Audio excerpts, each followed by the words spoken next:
Prophecy, the new Path of Exile Challenge League, has just been announced. And it's going to be launching on the 3rd of June, so we have about 2 weeks to get ready. And I'm very excited. There's been a lot of interesting information that's being released by Grinding Gear Games. And wow, I just think a lot of the potential implications are just fascinating.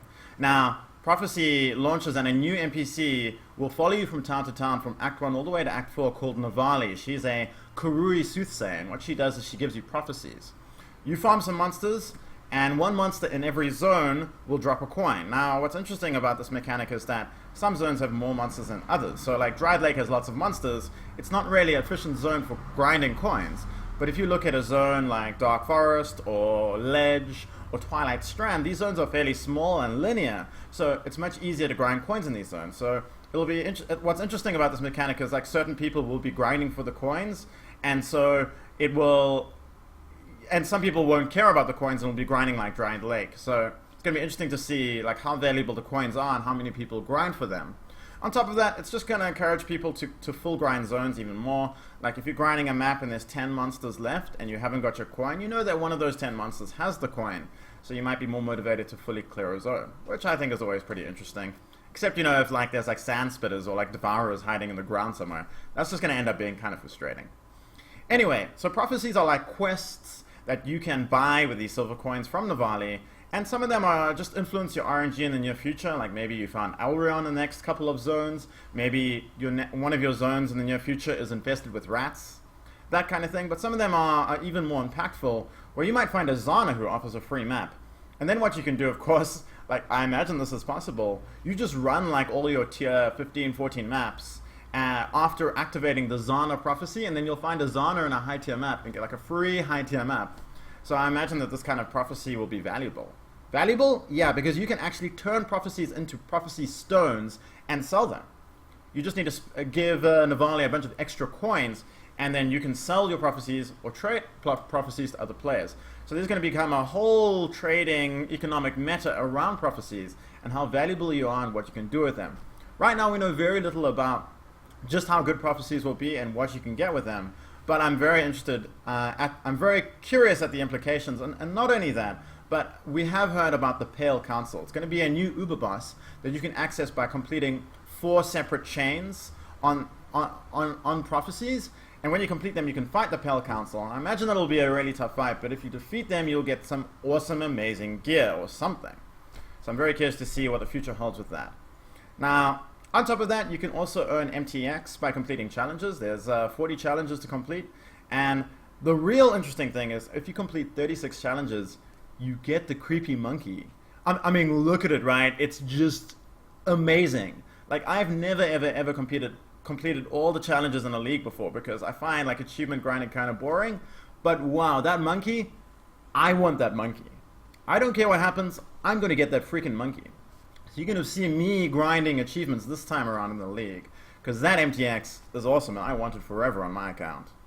Now, this is kind of being like hidden beneath like the prophecy hype, but they're also announcing that there will be an endgame labyrinth added onto the game, so not like freaking Merciless Lab, but something that's like level 75 or level 80.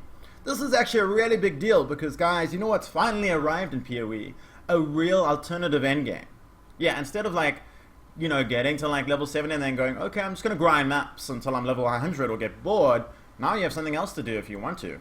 You can go to the Uber Labyrinth. It's unlocked by doing maps, and during mapping you'll randomly find trials of ascendancy, like Uber versions of the trial of ascendancy.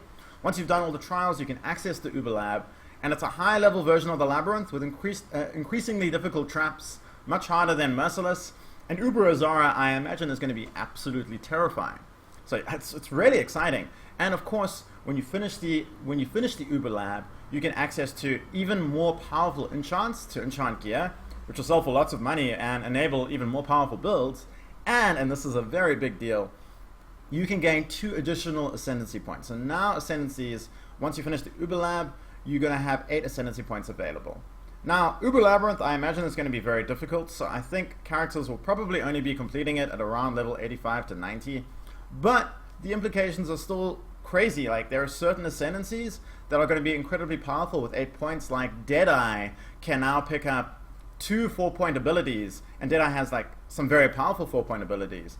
And other ascendancies are left kind of flailing in the dust. Like a Necromancer, 2 extra ascendancy points doesn't really offer much. So yeah, it's kind of a mixed bag in that regard. Like some classes are going to get a lot of power, and some classes are not going to get much at all.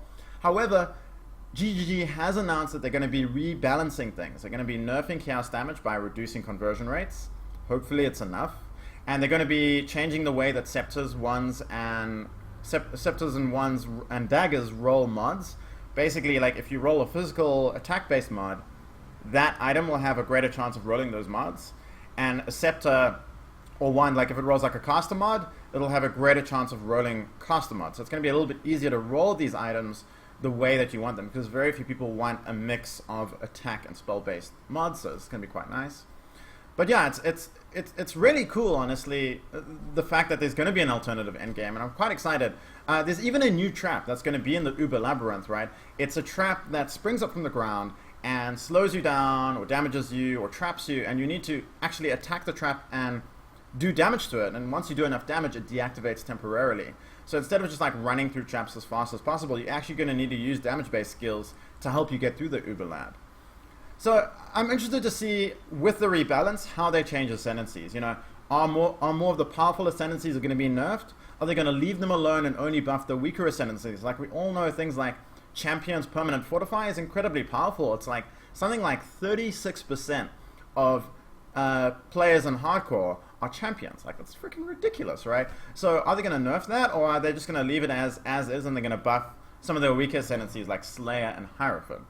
It's going to be interesting to see. I mean, as well as, are they going to nerf chaos damage enough? Is chaos damage still going to be the #1 thing in the meta, or is chaos damage going to just be nerfed into the ground and become useless?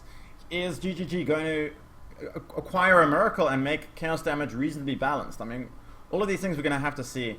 Generally speaking, before the launch of a new league, GGG releases an updated passive tree and patch notes maybe a couple of hours or sometimes a day or two before the league. So if they do this, we're going to have time to theorycraft and figure things out. And that's going to be very important for us to make sure we know what we're doing in the upcoming meta. And I'm definitely going to be covering that when it comes. Now, on top of that, of course, with the new league comes a bunch of new skills. And the new skills are, let me pull them up here, but they are Spirit Offering, Ancestral Warchief, Lacerate, Frostbolt, and Vortex. Now, people have talked about these skills previously, but I think there's a lot of interesting potential. I think Spirit Offering as a new skill provides elemental resistances, a large amount of energy shield, and some added extra chaos damage to physical-based minions. And this is quite powerful for defense for minions early on. I think this is going to be an excellent skill for leveling up as a summoner. And that's great because summoners, like, the main issue with summoners minions early game is they don't have enough elemental resistances and they don't have much regen. And Spirit Offering covers all these weaknesses. So maybe leveling as a summoner will become a little bit more pleasant with Spirit Offering until you can hit the later game, and once you get all your tools, you can switch to Flesh Offering for faster clear speed, and Bone Offering for those crazy difficult fights like at Zeri. There's also Ancestral Warchief, which summons like a big totem that does splash damage. This might be a little bit more usable than the previous one, Ancestral Protector, which was more single target and wasn't so useful, honestly. Ancestral Warchief definitely looks like it could be a bigger deal to use as a melee totem build. We have Lacerate. Lacerate has had a bit of a mixed reception from the community. I think it's a little bit lackluster when it comes to like AoE clear. I don't think it's really going to be used as a AoE clear skill. And the reason for this is because it just doesn't have much AoE, right? It's kind of like a small narrow cone, but it looks excellent for single target, like hitting enemies twice with a bit of AoE, so you don't need a name lock. Sounds amazing. So it'll probably be a single target option, but I'm not so sure about the AoE side. Then finally we have Frostbolt and Vortex, and I need to kind of group these skills together because Frostbolt it seems like a simple skill at heart, and it is. You can get it at level 1. You shoot these Frostbolts that like chill enemies. It seems to have a pierce chance, probably 100%. It looks like it would be a good skill to link with like GMP. You know, you like stack a bunch of crit or damage and just hit a bunch of enemies at once and slow them down to boot. But what's really interesting is its interaction with Vortex. Vortex is like an AoE cold spell that also chills enemies, and it has a duration, so it like swirls around on the ground, creates a pool of aka a vortex that can do damage. So it's both very powerful in terms of its damage and in terms of its defensive utility. However, Vortex only shoots around you much like Ice Nova, right? It's not like a projectile or anything, but you can make vortexes explode around frostbolts. And this is really interesting because then you can basically turn your vortexes into range skills by combining it with frostbolt. How best is this going to be done? Well, I mean, I thought of a couple of possibilities. What you could have is a spell totem with Rain of Splinters and GMP, giving you a shit ton of projectiles. And then what you do is you link this with frostbolt, and then you just throw these totems down, and the whole screen is just getting filled with like a million little frostbolts everywhere. And then you have your self-cast vortex spell with like spell echo, and you just spam vortexes with tons of AoE. Maybe you got a carcass jack for even more AoE, and you just like vortex everything to death, right? I think this could be like a pretty cool way of using the skill. But don't forget that frostbolt and vortex are spells, and that means you can potentially use them with cast on crit, which is pretty awesome, right? So like maybe we can go cast on crit, Ice Nova, Shock Nova, Vortex, and now like when you're spinning around with your Cyclone, you've got like vortexes added onto your COC setup, which will be pretty awesome. Or maybe what you could do is add like Frostbolt into like a more projectile based COC setup with like something like Arctic Breath and Fireball. So there's definitely some interesting potentials and new ways we can do builds. So a bunch of new items have been announced. Some of them have interesting build possibilities. I think 2 items in particular that are quite interesting to me is an animate weapon chest piece. I call this the animate weapon chest piece because its main ability is the fact that it allows you to have a magic item, which is basically a blue item, to be automatically identified when it drops. This has crazy implications for animate weapon, because now any magic melee and range weapon can now be animated, and now these minions have magic mods like weapon elemental damage, attack speed, flat elemental damage that can be added to them, which will greatly increase their damage. Not only that, this kind of build is going to be crazy for making money, because you can get your loot filter to sort out the blue items and highlight top tier 1 rolls on these blue items like Tyrannical or Merciless or top tier life rolls and jewelry, and then you can pick these items up and sell them or craft them yourself and make a crap ton of money, which I think is a lot of potential. The other item I want to talk about is this new claw. It's like this ice-based claw. It's really cool. As you can see, you can't freeze enemies automatically with critical strikes anymore, so you gotta stack up a bunch of freeze chance. But once you add full frenzy charges, which you gain by killing frozen enemies, you can get an additional chain. Now what's really cool about this claw is like if you dual wield them, you'll get 2 chains at once, which is very powerful, even more freeze chance. This claw, I mean, the obvious solution to use this claw with in a build is Frostblades. And yeah, Frostblades is pretty cool, like, you know, your projectiles are chaining around, you're still having to name like enemies, and like let's get real, Frostblades is a pretty crappy skill, so maybe it'll make the skill okay. But I was thinking about you can make an amazing build by dual wielding these claws in a projectile based COC build. Yeah, think about it, right? You run like Spectral Throw with GMP, COC, Arctic Breath, Fireball, and one more link. We could go with Fireball, Arctic Breath, and maybe Frostbolt, right? And what's crazy about this is that all of these projectiles that are being procced by COC, they're going to be chaining, they're going to be flying everywhere, they're going to be freezing enemies, giving you full frenzy charges. And you know, the claws have a very high attack speed and will be perfect for like a GMP supported Spectral Throw COC. I mean, like, the possibilities are endless. This item, I think, will be amazing for COC. You could even go with like an AoE-based COC, like using something like Cyclone, COC, Vortex, Ice Nova, Shock Nova, and Control Destruction for some more spell damage.